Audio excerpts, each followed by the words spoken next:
All right, everybody, welcome back to another episode of the Alchemy Podcast. I'm your host, Doug Cartwright. I am excited to be here with Clayton Nelson. And we were just chatting before we went live on the camera. This is a full circle moment. Full circle. Yeah. So, Clay, I wanted to have you on because the way we met was very synchronistic, very universal, very cosmic, because we're both into that, into the flow. And so we met at a meditation retreat. Mm-hmm. You had no idea what door-to-door was at the time. No idea. And so for our users, I want to kick this off just with the story because it's so crazy. Kick it off. I want to hear from your perspective of how did you get into this seat? Oh. You know, it's been a year and a half. It has. It was 2 Aprils ago. 2 Aprils ago. 2 Aprils ago. So I'll tee it off. So what happened is, this is how crazy it is. So I wrote a book called Holy Shit, We're Alive. Came out in 2021, spring 2022. And I get a random DM from Miranda. Never met him before. And he's like, hey, I read your book. I loved it. Will you come on my podcast? And I have no idea who this guy is. And he has a pretty good following. I'm like, cool. So I do a podcast with Miranda. And he was asking me really in-depth questions about my book. I'm like, oh, you actually read it? Because I did a lot of podcasts with oh, new book. Tell us about your book. The host didn't read the book, but Danny read it. So he was asking me very specific questions. And I get off that podcast. I go, Danny's a homie. And so I just stayed in touch with him. We'd catch up. You know, Danny's been a guest on my podcast. And then he sent out a link, an email that April 2 years ago saying, hey, I'm hosting a meditation retreat. And it'll be good to go catch up with Danny. So I signed up to go. And then bam. Yeah. Take it over from there. God. Take it over from there. And well, before we start, I just want to say, first off, thank you for putting me on this podcast. Yeah. This is such a, I was telling you before we started, the drive down here, I'm so amped up. It's such a full circle moment for me. I'm so excited to be on here. I'm very appreciative of this. I'm very appreciative of you and what you've done for me and the person that you've been in my life. And this story is crazy.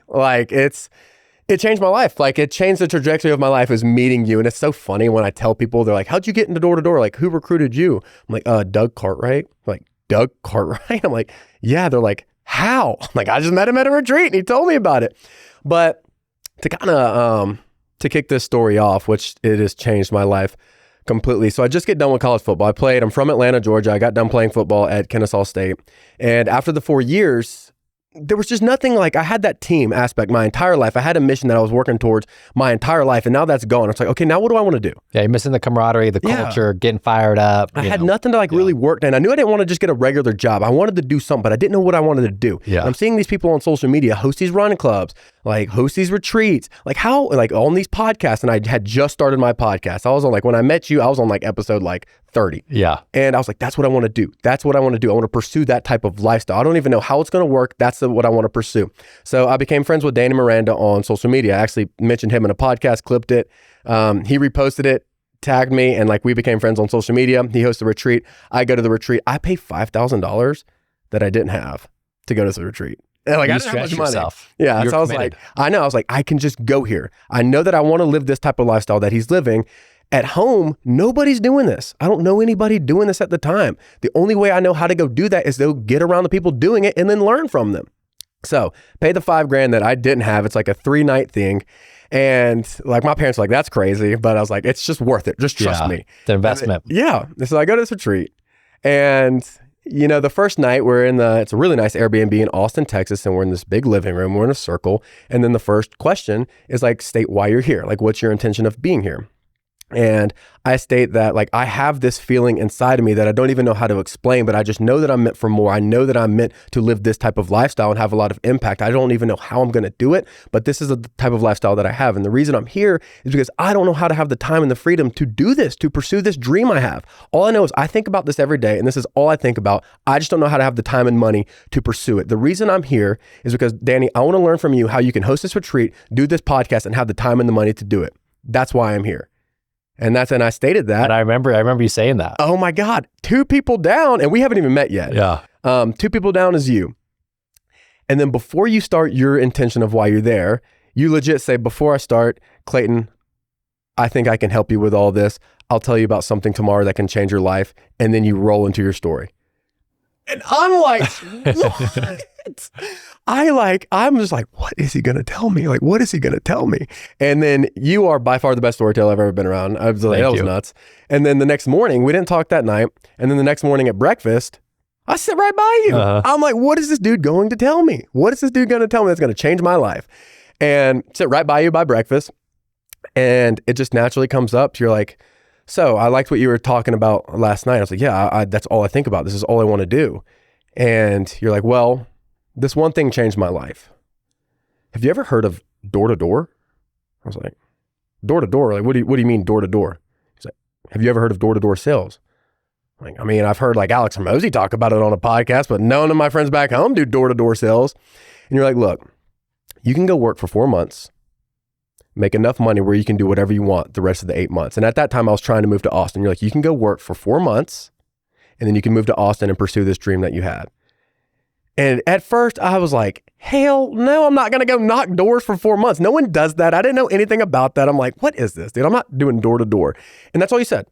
And I remember the one thing that really kind of sold me on the idea is you're like, look, it's not for everyone, but I will say whenever I have a son or a daughter, I'm going to encourage them to do at least 1 month or 1 summer of door to door. I think it's that valuable. You're like, it has changed my life. Obviously, now that I'm out of it, I'm an author and a public speaker, and I derive all of my success from door to door. And whenever I have a child, I'm going to encourage them to do a summer of door to door.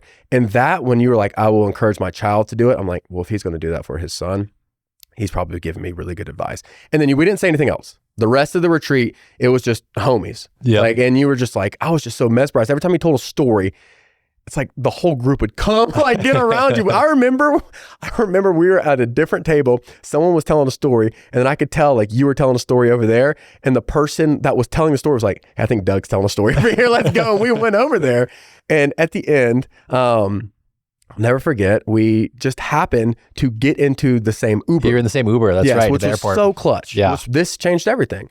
And because at the time, I really wasn't sold on it. Like, I remember you telling me about it, but I was like, I don't know about that. There's got to be a better way. And you were going back to LA, I was going back to Atlanta, and we passed this big solar system on the house. I remember we were driving on the freeway, and there's a huge system, and I pointed at it. You did. I actually nudged you. I was like, look, solar. You're like, yeah. That dude probably made 10K off that. I was like, what? And you're like, look, dude, I have nothing to benefit from you. It has changed my life. I don't think it would hurt for you to hop on a FaceTime call with one of my guys. I was like, deal. And then when we got out, we said goodbye. You put me in a group message with Zach. With Zaza. Oh, dude, I love that dude. And then me and Zach started texting. And on the plane ride back, he just sent me his podcast. He was like, hey, let's hop on a call tomorrow. Like, I'm speaking to a fraternity right now. Here's a podcast about me and my journey, how I got into this, so you know a little bit about me, what I stand for, before we hop on the call. On the plane ride back, I listened to the podcast. I binged like 4 of his podcasts. Yeah. I'm like, I sold myself. Like, I sold myself on that plane ride home. That was a clutch close by Zaza. Just said in the podcast. Yeah, I do that now. Yeah. Hey, just listen to the pod, man. Yeah. Well, because like I felt like I knew him. And I get home. I have already made the decision in my mind. Before even hopping on the FaceTime call with Zach. My mom picks me up from the airport. I tell my mom, like, hey, she's like, how's the retreat? I was like, oh, it was awesome. Hey, I think I'm going to move to Illinois and do door to door. She was like, what? I was like, yeah, I think I'm going to move to Illinois to do door to door. And she's like, no, you're not. I was like, Mom, yeah, I am. She's like, no, you're not. She's like, do not tell your father this right now.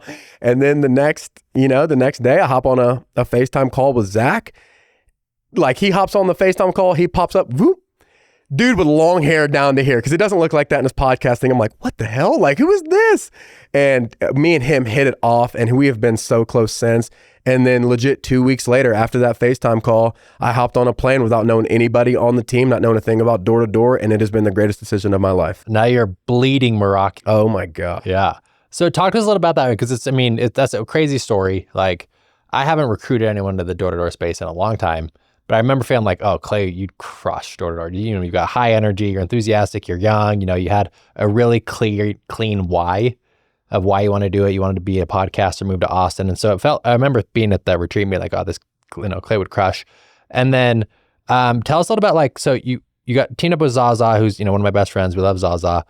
What was it like actually going out and getting on the doors? Did you see success early on? Was it harder than you thought? Like, what was your actual experience of knocking? Dude, Lori Cantrambroni in Rosa, Illinois was my first deal on like my second day as a single mom. She was the sweetest. She would listen to Jocko Willink podcast like at 6 a.m. every morning. That was my first deal. She's locked in. Oh, she was locked in.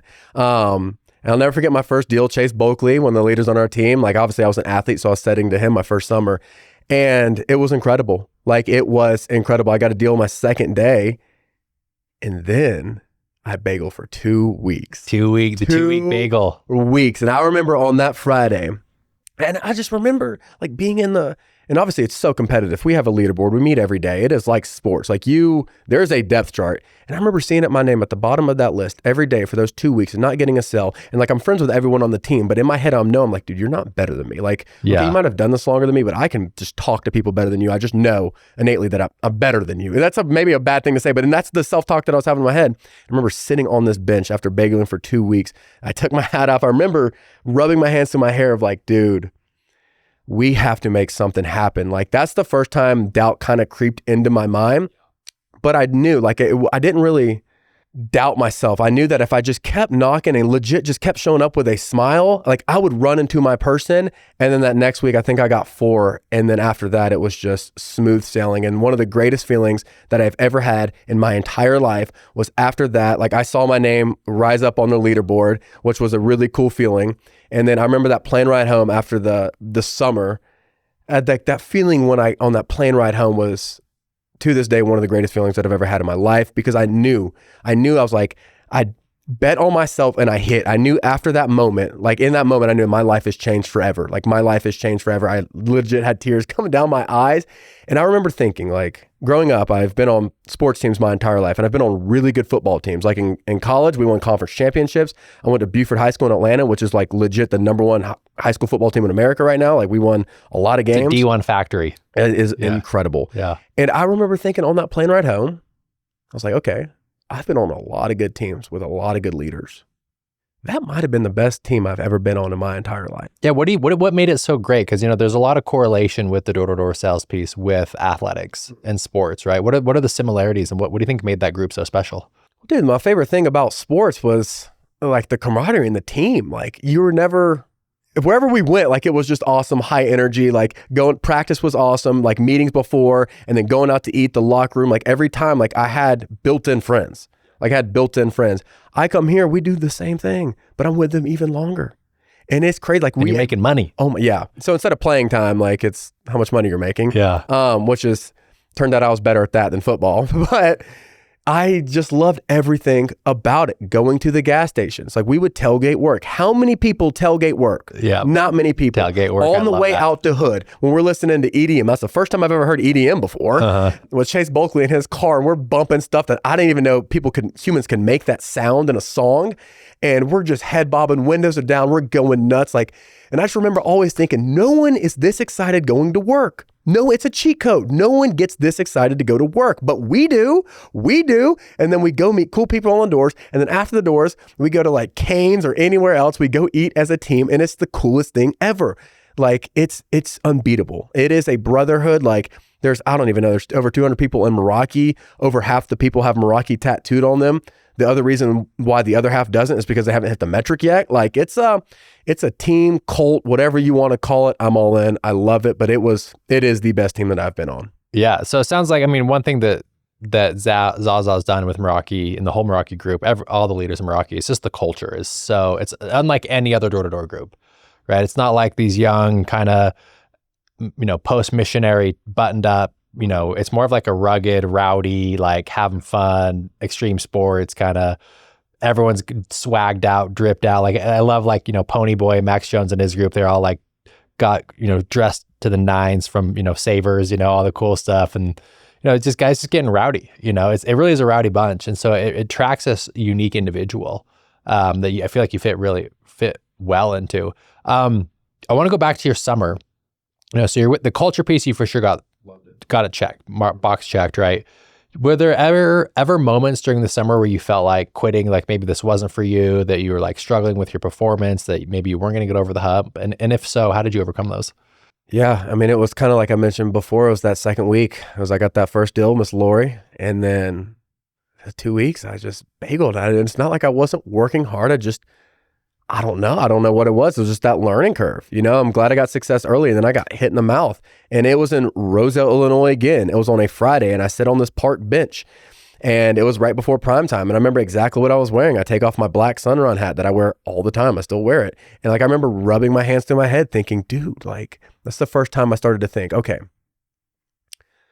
what if this doesn't work out? Like, coming here, like, full of piss and vinegar. I'm going to take over the world. I'm going to leave as the number one athlete. And then now I'm getting a dose of reality of like, okay, now it's, 10 days of me not getting a deal. Like, what's going on? And then these other people are getting deals. And I remember thinking there, and I talk to myself out loud in Hood. I will talk to myself out loud. And I remember sitting on that bench talking to myself out loud. I'm like, okay, what happens if I don't get any more deals? Okay, I don't make any money. Okay, if I don't make any money, like, what's the worst case? They send me home. Like, I go home because I'm not making any money. Okay, I go back home. Guess what? I go back home to the same job that I have, but like I have that experience of coming out here, and I can go home. Like, I have a good enough family where I can go home and they'll take me home. Even though that I left them, they will take me home and I can live the same life that I was living right before. So I played it out in my head. Like, I legit played the worst case scenario out of my head. I'm like, okay, if I come out here and this doesn't work out, like, and it crashes and burns, worst case scenario, dude, I go back home.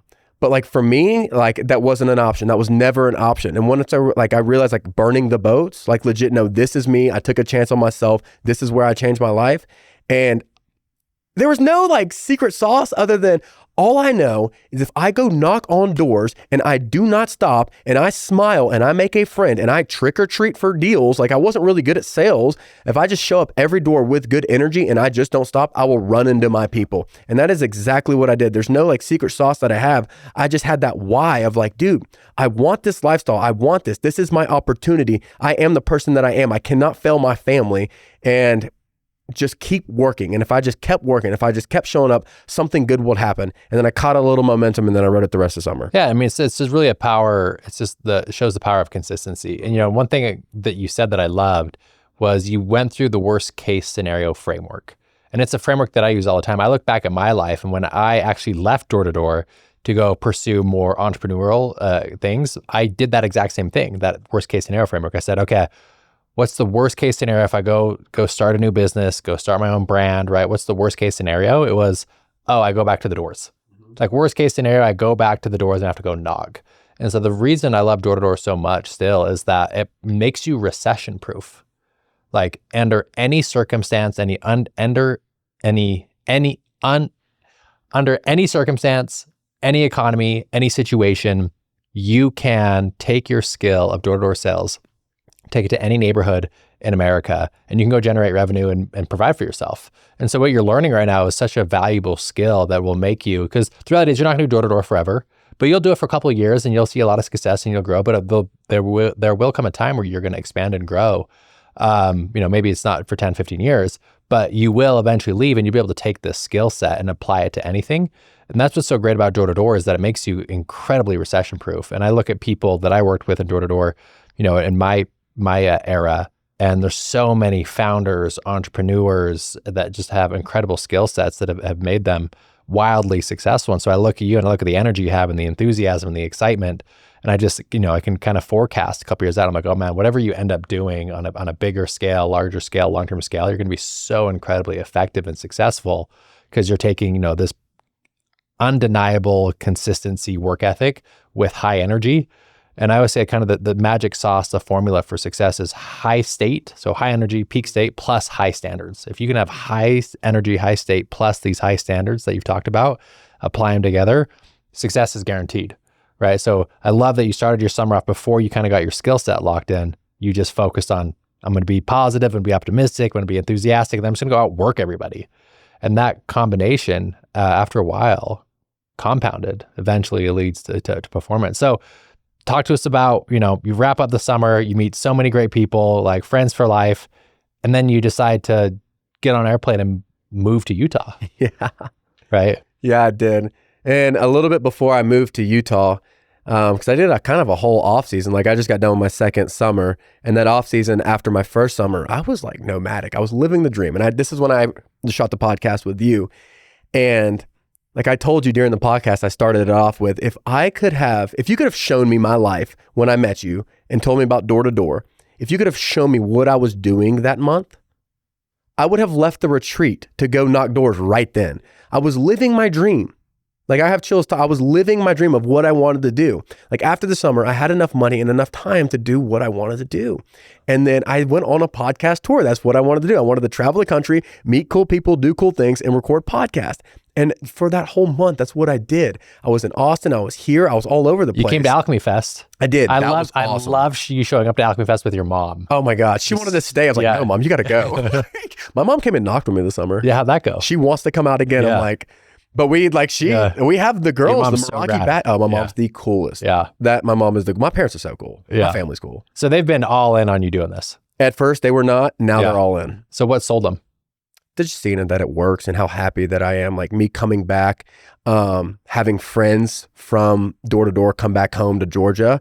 And honestly, like when my mom came out this summer, she surprised me. I did not know she was going to come. She surprised me. And she was there for like 2 days. She knocked with me. We got a deal.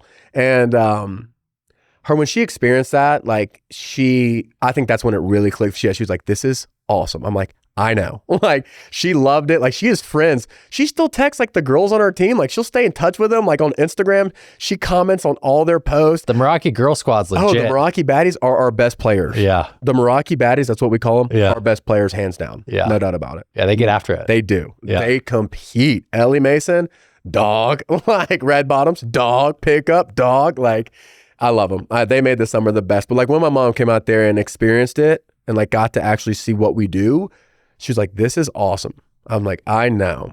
But my family at first was not supportive because they just didn't know. They didn't want to see me because when I left. People don't get it until they get it. If you don't get it, it makes no sense and it's weird and it feels gimmicky and like what's going on here. But then I love that she came out because that probably was the change for her, right? Is like seeing it in person. Yeah, it was. And that was recent. That was this past summer. Like at first, like when I told my mom, like before even, she was like, do not tell your father. Because back home, before this, like I had it made. What does that mean? So, story time. So like my dad, his job is the coolest. He has a shoulder pad company. So like all the shoulder pads that Utah wears, BYU Bears wears, like on Sunday, any big college football team or NFL, all the shoulder pads they're wearing, majority of them are my dad's. Your dad does the shoulder pads. Yes. What's the company? Pro Gear. It's the ones the back plates have their logos. That's his shoulder pad. He's been doing that for 40 years. He's been in it for a long time. Ever since I can remember. When I was little, I would just ride around with my dad and go to all these colleges and high school coaches, and he would go into the rooms and to their coach's office, talk life for 2 hours, and at the end of it be like, okay, yeah, give me 100 shoulder pads this year. Because it's not selling them. They need it. It's just relationship. And it was the coolest thing. And so after football, like I started working with my dad because like it was just the path. And I was having a blast. I was making like good money, like really good money. And it was incredible. That's the closest my dad and my relationship. And my dad is my hero, hands down. Like that is the dude that I look up to. Like that is my hero. And our relationship was awesome. I helped him start a podcast and it blew up. I helped him start a podcast because I'm like, dude, we go into these coaches, we talk for 2 hours. You might as well record Just film it. We did, and it blew up. Like it's bigger than mine. And he like people still listen to it every day, and he hasn't posted one for like 8 months. It's crazy. And then I helped him start an Instagram too, where he didn't do anything. I was running everything. We were getting like 100,000 views per reel that I was posting for him. And he like, it lit him up. And that was the first time in my life, like at a Tony Robbins event, like what's the proudest moment you've ever had in your life? And my mind always goes back to that moment of like when I helped him do that and like seeing him lit up and so happy with these coaches recording the podcast. Cause then we get done with the podcast, like 50 coaches are texting him like, hey man, this was awesome. Cause coaches love nothing more than hear other coaches talk ball. That's all they do. And I helped him start that. So when I came back and I told him like, hey, like it was at the peak, we were killing it. And I was like, hey, I'm going to leave. Like I'm going to take this door to door gig. I'm going to do it. And I'll never forget, we live up in the North Georgia mountains on this beautiful lake called Lake Burton. And we walk around this gravel road up on top of this mountain. And my dad he loves me, but he's not a very like affectionate person. But he always tells me he loves me, and I know he loves me by his actions. And we're on top of this mountain, and it's the last day before I move. I leave for Illinois the next morning. And this happened quick. Like when I came home, I was gone within 2 weeks. It was a quick turnaround. Yeah, because it was April 12th. It was April. And then we were gone. Like I was there at the end of April. And I remember my dad telling me, he's like, son, I don't want you to go. He's like, I'm not going to beg you to stay. But if begging gets you to stay, well, son, this is me begging you to stay. I want you to stay here with me. Wow. And it took me a second to digest it because it like rocked home for me. I was like, and I just like we just kept staring straight over the mountains and the lakes for about 30 seconds. It felt like an hour with no word said. And I just looked at him. I was like, Dad, this is something I have to do. He was like, all right. And we walked back without saying a word. And then we didn't talk for probably 2 months within the first summer. 2 months? We didn't like not much communication. That was the last conversation. Yeah. Ask this question to a lot of my guests. And it's like, how do you describe that knowingness that you have to do something, right? So whether you call it God, the universe, intuition, right? Almost every guest I've had has had kind of this pivotal moment in their life where they have to make a decision, and everyone says something, I had to do it, right? How do you describe that to someone? Like, how do you know what that feeling is? How do you know when you have it versus when you don't have it? Like, what is that for you? It was just pulling me. That's the best way that I could feel it. It was pulling me. My dad wrote me a 6-page handwritten letter. I still have it. I'll keep it the rest of my life. And in that 6-page handwritten letter, he put a pros and a cons list of doing this. And while I'm reading this pros and cons list, I'm like, damn, this kind of makes sense for me to stay. What were they? It's like the thing that I'm doing here. I already have all like friends and family here. Like I have a really good base here. I'm making really good money. I can like expand the podcast in my brand because like what I'm already doing is already working. But I just knew. I couldn't even describe it with words. It was just like a pull. I was like, this is it. Like it was like a download from God. I just knew. I've only had a couple of those in my life. And the biggest one was to come and do this. Because I was like, okay, if I go and I hit on this thing, like the world, like my life will never be the same. If I go and I do this and I hit and I see success, my life will never be the same. And there's no telling what it's going to be. But if I stay here and I can like kind of see the steps, like I can see the progression of where my life would be if I stayed in Atlanta, it would haunt me to know that what if? I just couldn't live with the what if. And I knew, and like how I make decisions still is like, what would be cool to talk about on a podcast in 5 years? And I thought it would be cool if I went and did this thing without knowing anybody. I think it'd be really cool to talk about that in 5 years. And that what if, it got me. And then after that, I was like, I'm gone. But it was hard, like in the first 2 months of summer, like not talking to my hero. And like we do the value, like your towards values and your away values at Tony Robbins. Like, what do you value the most? Mine, love and connection. Like I love people. I love connection. And you're telling me my hero like doesn't even talk to me? Like that was hard at first. But I knew, like I just knew that this was right. I knew it was right. And our relationship now has never been better. And it's given me the freedom and the money to like help him. Like my goal is to be their biggest asset and retire my family. Like I was my parents' biggest asset. Like they don't have they didn't buy a whole lot of property. There's no big check coming in. Like my parents make really good money. I got everything that I ever needed and wanted growing up. We never like struggled at all. But like my dad's going to have to work until he's old. And I'm not going to let that happen. They have given me everything that I've ever wanted. They have set me up on such a great platform. It would be a disservice to me if I didn't swing for the fences. With the platform they have given me, if I don't swing for the fences, it is a disservice to them. I'm swinging for the fences and I'm going to hit and I'm going to retire my parents and I'm going to let my dad do whatever he wants. Because that moment of seeing him so happy with his friends, that is the proudest moment I've ever had in my life. And I want to offer that to him where he can create his schedule however he wants. And that is ultimately the reason why I'm doing what I'm doing and why I'm so passionate. And what was the turning point where you felt like your dad was actually in your corner and it was bought into it? Was there something specific that happened or what encouraged that shift? So after the summer, we come back and I stay at home for like a little bit because I was gone. Like when I say nomadic, I was nomadic. Like I didn't have a place to live. Like, because we do blitzes every month. So 2 weeks on, 2 weeks off. That whole month of October, I was in Salt Lake and Austin and then just traveling, doing the podcast, living the dream.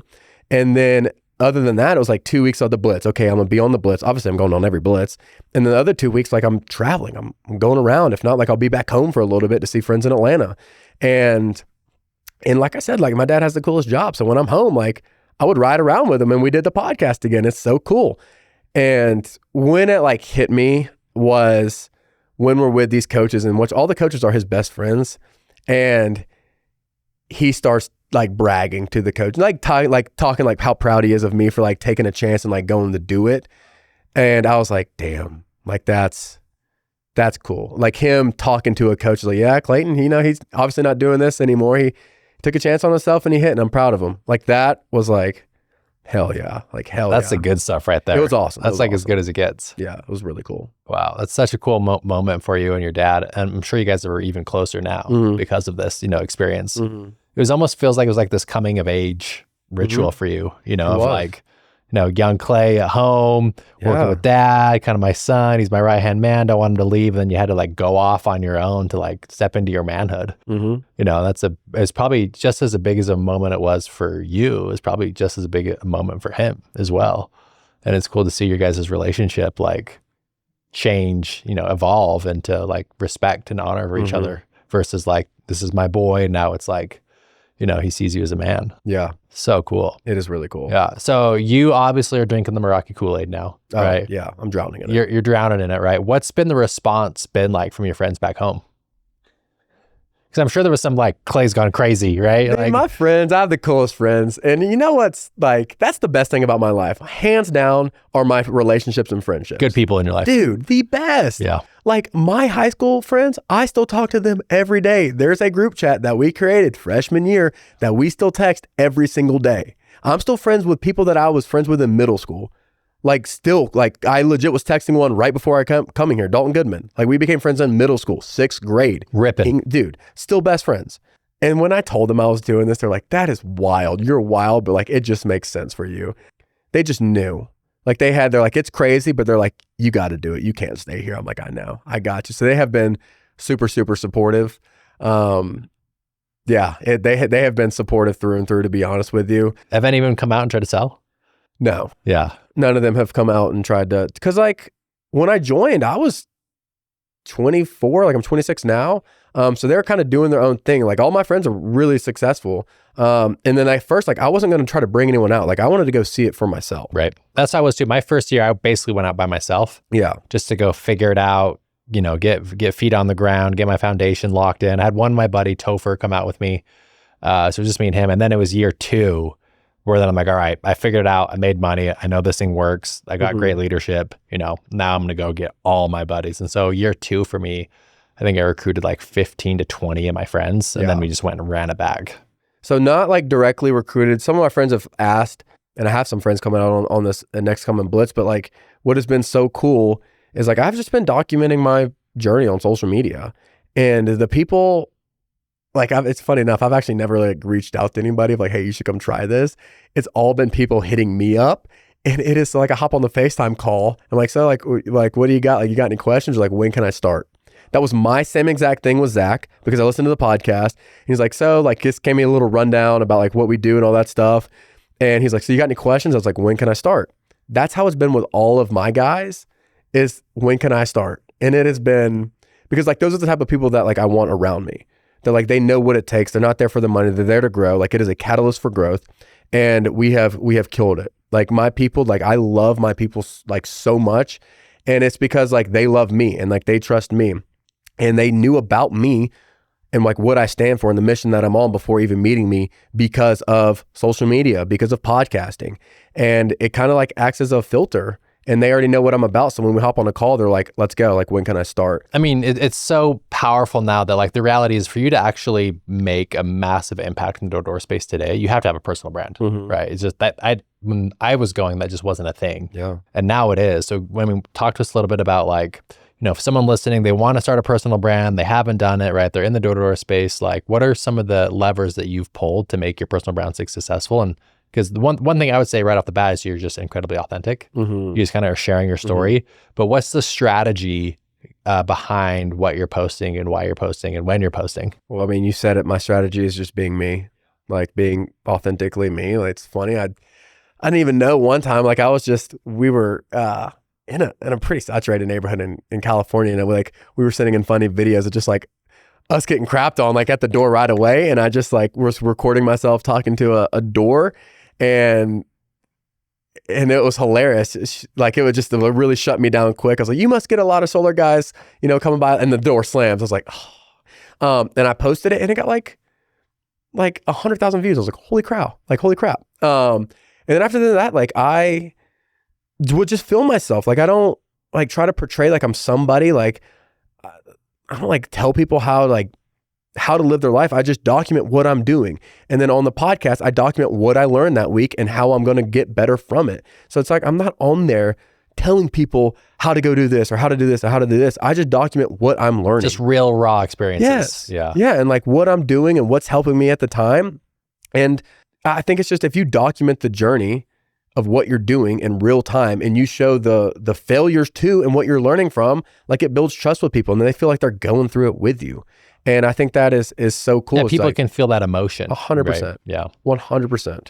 And so talk to us about why you decided to move to Utah, right? Because in my head, like on an analytic piece, I'm like, oh, you're crushing it. Your personal brand's killing it. You almost have like this unique opportunity to stay in Georgia where you can go recruit into an untapped market. Like, like you said, none of your friends and there's probably no door-to-door influence in Kennesaw State, like none, right? So in my head, I'm like, oh, could be a good opportunity to go kind of pivot yourself there and create credibility. But you decided to jump to Utah. Tell us a little bit about that process. Dude, why would you not want to move to Utah? Utah's like beautiful, people man. all the time. It's funny. I went to church yesterday, and you found a church out here. Yeah, which one? Center Point. Center Point. Awesome. You're loving it. No, I love it. It's like church back home. Yeah. For me. And like I go in there, I'm like by myself, and then this like young group right here, like the two girls, like, hey, come sit by us, because they could tell I was looking for a seat. Go there. It's like meet 10 young people. They all met through church. We go to this bagel den in Orem, and they're like. And I don't know any of them, but now like I'm friends with all of them. It's like 10 of us at breakfast, and they're like, why did you move here? And I just like point to the mountains. I'm like, why would I not move here? Like, look at these mountains. And but like the people here in Utah are incredible. Like the coolest, nicest people, and the most driven people too, to be honest with you. Like the young generation in Utah, like Austin gets a lot of hype. Austin is really cool. Miami gets a lot of hype. Salt Lake, like Utah Valley, like Utah County, the best, like the young generation of like young people that have a lot of ambition that will go out, make money and door to door, then come back and have all this free time with a whole lot of money. Like that's when you can have a lot of ideas to do really cool things. And like to be around that energy is incredible. So I was like, it was a no brainer. And then just to be around my team, like drinking the Kool-Aid, the Meraki Kool-Aid, I'm all in. Like I don't want to miss anything. Like I don't want to miss anything about this, because I know that like this chapter of my life of doing door to door, it's not going to be forever. Like it's going to be a chapter in my book, but it's going to be one of the coolest chapters of my book, and I don't want to miss anything. I want to be there for everything. Tuesday night training, going to church as a team, going out to eat with the boys, like training for this Ironman with my roommate. Like I don't want to miss anything. Like Ash and I, 7 a.m. in the morning. Like I just want to be around my team. And it's cool enough, like just documenting that at the bagel den yesterday, this young guy that was in our group was like, hey, are you Clayton Nelson? I'm like, yeah, dude. He's like, dude, I just followed you on social media. I saw that you moved out here. He's like, I recognized your voice. He's like, you do door to door, right? I was like, yeah.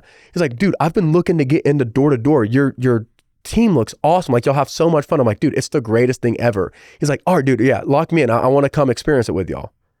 Like I didn't have to say anything. I'm not recruiting him. He already knows what I stand for, like the fun that I have and what I'm about, and like my content, and like me just portraying what I'm doing authentically. Like he can resonate with me. And like now he's coming to Tuesday night training tomorrow night, and we're going to kill it. Like this kid's going to be a stud. But it's because he knew kind of what I'm about. So like recruiting in Utah's like knocking for solar in California. Like it's maybe a little bit more saturated. Everyone knows about it. But like if you're really good, then it doesn't matter. Yeah, the cream always goes to the top here, especially if you've got a really good personal brand. Yeah. So I'm curious for you, you're going into your third year now, right? Which is crazy. Yeah. Right. So your first year, it seems like it was more of just kind of, wide-eyed, figuring it out, what's going on, drinking from a fire hose. Yes. Year 2, it sounds like you got your feet under you a little bit more, right? What are you looking forward to year 3? What does year 3 need to look like for you to continue your growth? Yeah. So it was funny. Year 1 was just like, figure it out. Like, what is this about? Figure it out. It was like freshman year of college, like everything, you're just on go. It's just like a lot. Second year was awesome. It completely changed my life. I obviously had guys come out for me. And it's like, I started closing that February, like of last year. And I was just figuring it out. Like I moved to California for a month. We had like a couple of us, like 10 of us that moved there for the whole month. So I was like, I know that I'm gonna have guys come out with me this summer. Like I need to get really good at this. So we moved to California for a whole month. That month like set up the rest of the year. It was awesome. So is that just like locking in your sales ability, your closing ability? It was like, because I've never closed before. Right. So I was like, what's the biggest leap difference? Because I never did solar. I was just strictly Vivint alarms, right? So talk to us a little bit about the difference. Like what's the difference between a setter and a closer as far as energy, skill set, mindset from your perspective? Yeah, the energy is still there. At least for me it is. Like that's just how I am. And it's funny, like all the closers are like, I'd like to go in and like watch you close. They're like, I bet you're just the way you are here in the home. I'm like 100%. Like exactly how I am on this podcast. That's how I am in the home with customers. Like on Thanksgiving, this Thanksgiving, I had like 10 customers from Texas text me first, happy Thanksgiving. Like I'm friends with my customers. Like I care about my people. They do. And I love them. But this second year, like it was a lot. So like I would just learn to close and I have people coming out to me, and like a lot of it was a lot of trial and error. Like a lot of it, like at first was getting a lot of deals closed, but not a lot of them were going to install. I'm like, okay, like how can I fix this? How can I fix this? And at the end, like we caught a lot of steam. What were some of the things you picked up on? Like, so for someone listening to this is like brand new to closing, right? Like what were some of the mistakes you made that might be like tactical feedback that were helpful for you? So at first it was high energy for me, and I would just get them stoked on me, and they're mostly buying me instead of into the program. And a lot of it was like, hey, we'll just like, it was more of like a submit an application close, like get the boys paid and send the selfie in the group chat, because that's the best part of the job anyway, still is. And then at the end, like obviously like shout out CJ Pilling and Tyler Gleed, the leaders on our team, do a great, I love him. That's the best part about this is like our leaders, like will do anything to help you succeed. Like I was telling you about Crew, like when I met him, the reason I love him so much is like, Crew's just pure. Dude, like he will do whatever it takes to help his people. And I can just feel that energy. He wants to see me win genuinely.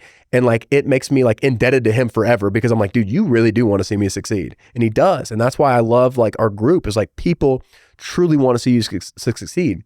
And at the end, like it kind of just clicked for me. I'm like, oh, like it's not just like me telling them about it and like getting them to buy in on me. Like I need to get them to sell themselves and like talk about it, like talk about the problem. Like, have you seen all these like neighborhoods popping up? Like, how long you been here? 5 years? Like, was this neighborhood here? No. Like, it's a problem, isn't it? Like, yes. I'm like, how much was your bill when you moved here 5 years ago? They're like $100. I'm like, and it's $200 now? They're like, yeah. I'm like, that is a problem. Like, what are you going to do? Yeah. You know, and like get them to kind of sell themselves on it. And like question-based selling, like I was like, okay, I'm pretty good at asking questions anyway, and like getting people to talk. Like, what if I just asked questions and got them to sell? Like, why would this make sense? You know, like going with us instead of your power company now, like, why would it make sense? And not asking it like a really sales, but like a friend, like, why would this make sense? You know? And they would sell themselves. And then that's when the conversion got better, is when I started asking more questions and put the focus on them instead of like the light being on me, putting a light on them. It just kind of clicked eventually. I was like, damn, like I knew this, but like now I'm doing it. And then it's been working a lot recently. And then dude, the main thing going into this year, like yesterday I held a training, on Zoom for all the new athletes that are coming in and all the returning athletes. And it's just like, I'm the leader now. Like I'm the one that's like running trainings, like giving Tuesday night trainings. Like I have like do all the numbers. Like this year was really cool. Like I was the numbers guy. Just like having great numbers guy. Yeah, dude, perfect energy for numbers guy. I'm the best at it. But just having responsibility and having people look at me. So like there's no option to fail. Like when people are looking at you and depending on you and like they're coming, they legit risk their whole life to come out here because of you, because they trust in you. You don't have an option to fail. And that's what I feel now. And it's the greatest feeling I think I've ever had. Yeah. Just really buying into that leadership role. Yes. You know, it's really cool to see your progression. You know, it's like coming out kind of a young, big-eyed rookie, high energy. And now as you kind of lean into more of a leadership tactical thing, right? So I'm curious from your perspective, you know, every person in this industry that I've worked with has had like a very influential leader who's been like a mentor to them, you know, where they really learned a lot from. And I'm curious from your perspective, who's kind of been the pillar for you in your door-to-door journey of someone that's been reliable, that you've learned life skills from, that's like been able to like step up and help you when you might be feeling down? Like who's had the biggest impact on your door-to-door space, your career so far? I mean, I just want to say my whole team. Like I really like, but in like different aspects. Like I remember when I was bageling, the 2 weeks, my first 2 weeks, I went to race Tanner and we talked for an hour one night, and he was the first person to ever pick me up. He was the first person I ever met in person. He picked me up from the airport. So I love race. And he just kind of told me his story and how like his first day, like he wanted to quit. He cried. He knocked like 2 doors, cried. And like, he told me his whole story. He's like, dude, so I know how you feel, dude. He's like, trust me. Like, I know how you feel. That made me feel good about him. Like, I love race. Me and him have similar energies. Chase Bulkley, like he was my closer my whole first year. Like he took me under his wing and he invested so much time. Him and Maxwell Callum invested so much time and effort into me every night. Like we were doing role plays at the house, like every night. And like my number one most listened to song was this instrumental song that had no words. It was my number one played song in 2025, because that's all I would, or 2024, because that's all I would do is I would put on that instrumental and I would write down my pitch every single night. And like they were helping me. And then obviously Zach And then recently has been Tyler Gleed and CJ Pilling were huge for me this summer, like huge for me this summer. And funny enough, like one of the most impactful people have been the people that come out for me this summer. Like Jordan Parks, Bravo, Bandit, Ricky, like all these people that like are looking at me to like perform and, you know, provide for them. That's been the biggest thing for me is like, okay, like it just doesn't give me an option to fail because like I have other people depending on me, and that's been the greatest feeling. So the most impactful people in this has been the people that have come out for me. But like everyone on the team is just like has played such a big role, and just like seeing people that aren't even in my car group like struggle, and then just don't quit. They just keep showing up every day and you just want them to win. And then they have that week that changes everything. And you know, it's like that, like just like fills me up with so much passion and like fire and joy. And just like seeing people just want to get better, like athletes coming to me and like talking like, hey dude, like what about here? Like, how's my pitch? Like, hey, can we role play? Can you come in early? Like, give me something like, how do you break preoccupation? All that stuff. Like seeing somebody that wants it, just like, God, I love it. It sets me on fire. But realistically, I know it's a big answer, but everyone on my team has poured into me in different ways that like I can't repay them. You said something really interesting that stood out to me that gave me a little flashback. Like there's a big difference in this job when you are going out as like a rep. You're like, okay, I'm gonna go get my deals. It's a completely different job when you have people underneath you, where you're like, now you feel like you're responsible for their success. And I remember my first year, 2011, Fort Worth, it was me and Topher, and we're like, you know, just two reps in the office, and you can stay out late and you can mess around, you can be on your phone, you can talk to girls and like go into the gym and like get on the doors late. When you're like have people underneath you, it's a different ball game. And I remember feeling like, and I had a bunch of my friends come out of feeling the pressure of like, oh wow, not only do I still need to perform my numbers, but I'm also kind of responsible for everyone else's success. And then that was like, okay, like you have to be 100% all in. And so those summers, it's like I told my family I'll call you on Sunday, but from sunrise to sun up, it's Vivint, you know, all day.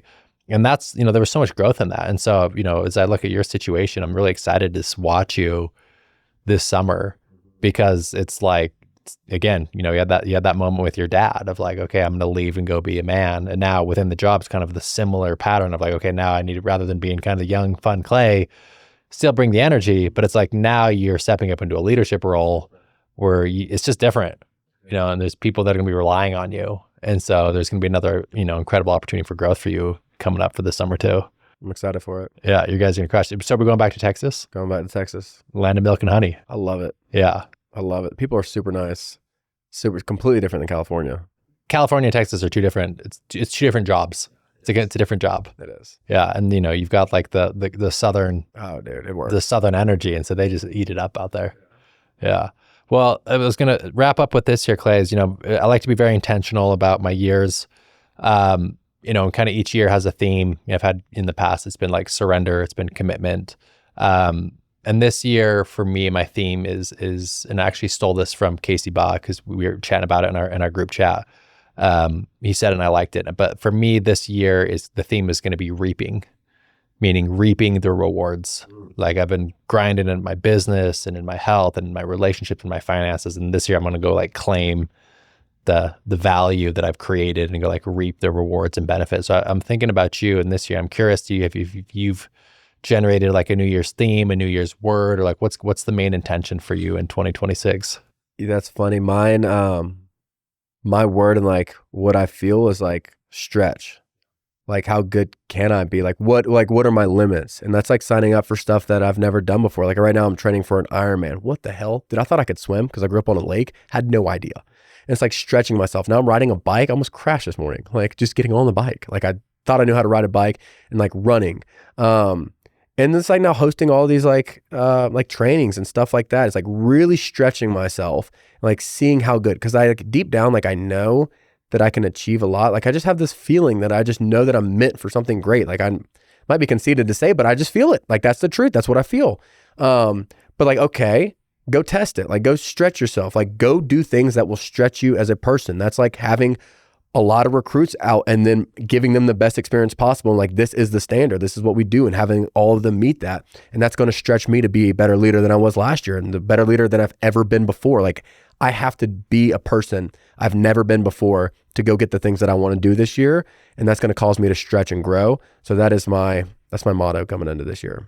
I love it, man. I'm really excited to watch you stretch. I've already seen you stretch last couple of years and evolve. And I'm really fired up to see what you accomplish in the next year or so. And maybe a year from now, we'll bring you back out and we'll have a whole new set of lessons and growth moments from the year before. So Clay, baby, love you, brother. I love you. Crazy how we all ended up here. I love it. And I appreciate you coming on the show, man. Thank you. Thanks, brother.